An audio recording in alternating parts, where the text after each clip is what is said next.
사제 총기로 아들을 살해하고 나머지 가족까지 살해하려는 혐의를 받는 60대 남성이 내일 오전 구속 상태로 검찰에 넘겨집니다. 피의자는 가족들이 자신을 따돌린다는 망상에 빠져 범행했는데 자신은 잘못이 없다며 범행을 전혀 반성하지 않고 있는 것으로 드러났습니다. 취재기자를 연결합니다. 정현우 기자, 사제 총기를 만들어서 아들을 살해한 60대 피의자, 내일 검찰에 넘겨지죠? 네, 인천 연수경찰서는 내일 오전 사제 총기로 아들을 살해한 혐의를 받는 60대 남성 조모 씨를 구속 송치할 예정입니다. 조 씨는 지난 20일 저녁 인천 송도에 있는 아들의 아파트에서 자신의 생일 파티를 하던 도중 범행을 저질렀습니다.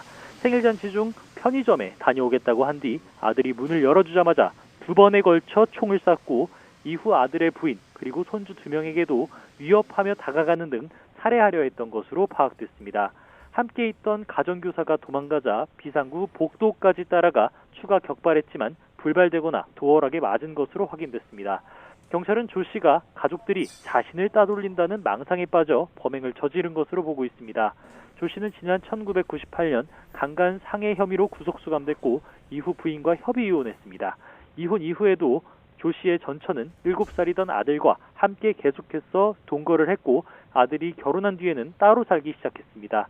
하지만 생일이나 명절 등에는 함께 모였고 가족들은 별다른 직업이 없는 조 씨에게 통신비, 연금부터 생일 축하금, 공과금까지 금전적인 지원을 아끼지 않은 것으로 조사됐다고 경찰은 설명했습니다. 하지만 조 씨는 외톨이라는 고립감에 사로잡혀 1년 전부터 범행을 치밀하게 계획한 것으로 파악됐습니다. 직접 사제 총기를 만들고 집에서 이불에 격발 연습도 한 것으로 확인됐습니다.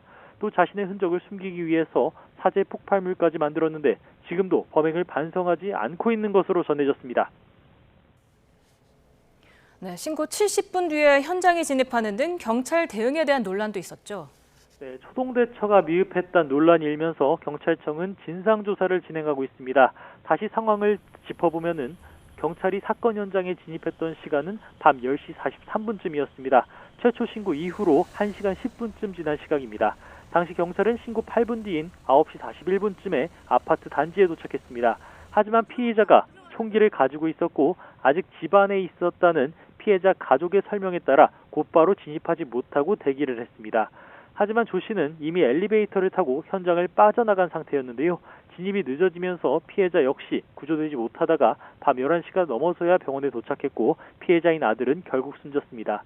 이에 대해 경찰은 남은 가족들과 인근 거주자 안전 등을 고려해서 경찰 특공대를 요청했지만 대기를 했다고 해명했는데요. 당시 신고 내용에 따라서 내부에 피해자가 있는 줄 알았고 커튼이 쳐지지 않은 다른 방과 달리 거실은 내부 모습이 보이지 않아서 상황 파악에 한계가 있었다는 취지로 설명했습니다. 그러면서 현장 경찰관 판단을 존중할 부분도 있고 경찰 특공대가 작전 계획을 세우는데 필요한 시간도 있었다고 해명했는데요. 다만 인천경찰청 관계자는 상급 기관 감찰 조사가 진행되고 있는 만큼 공식적인 입장을 내긴 부적절하다며 일단 감찰 결과를 존중하겠다고 밝혔습니다. 지금까지 사회부에서 전해드렸습니다.